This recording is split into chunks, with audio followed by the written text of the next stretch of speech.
My name's Matt. Somewhere in there is Moffat. And, well, this is Fogtown Pets.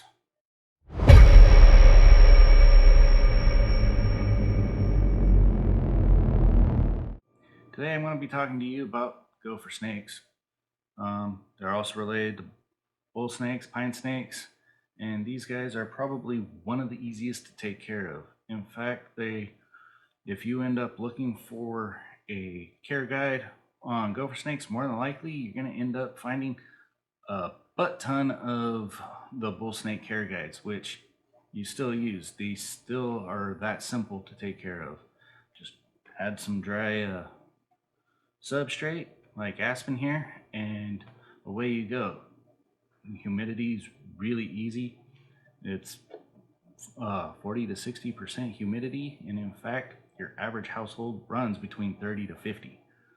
But these guys, they have morphs, localities, and they're readily available. Anywhere you go, you probably find one. You know, it's real simple. You could look up on Morph Market or even go to an expo, and you have them all right there at your fingertips and ready to take home. All you got to do is pick one. Now, in the wild, these guys, they will end up climbing. Not so much that I know of for basking, but if I am wrong, please correct me down in the comments. You know, I'm more than excited to learn whatever you can provide. On top of that is they have a ton of personality.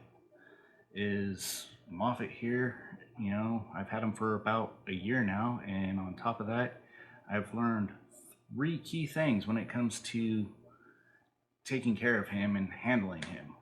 The first one is he's kind of like a bulldog, you know.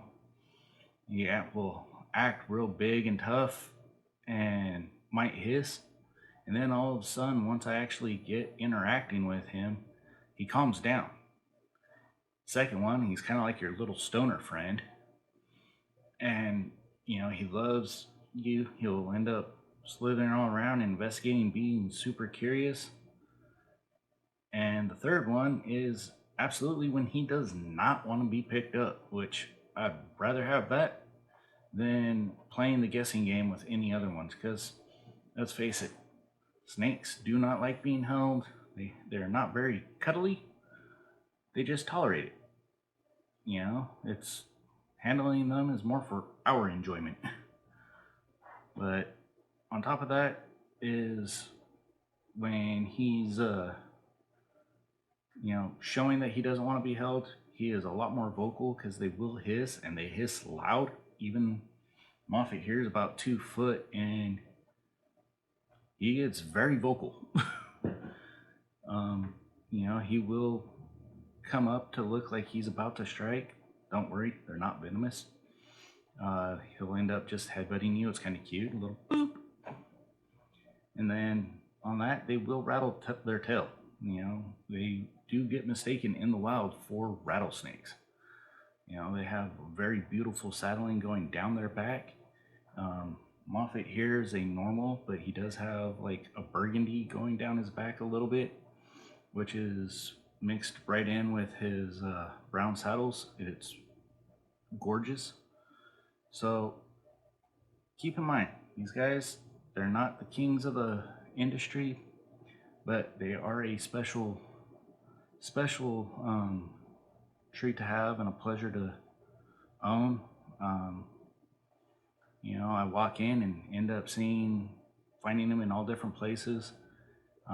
He doesn't, you know, he doesn't climb a whole lot, so an 18-inch high enclosure, you know, Moffat is in a 4 foot by 2 foot by 18, and that's more than plenty for him. Once again, my name's Matt. This is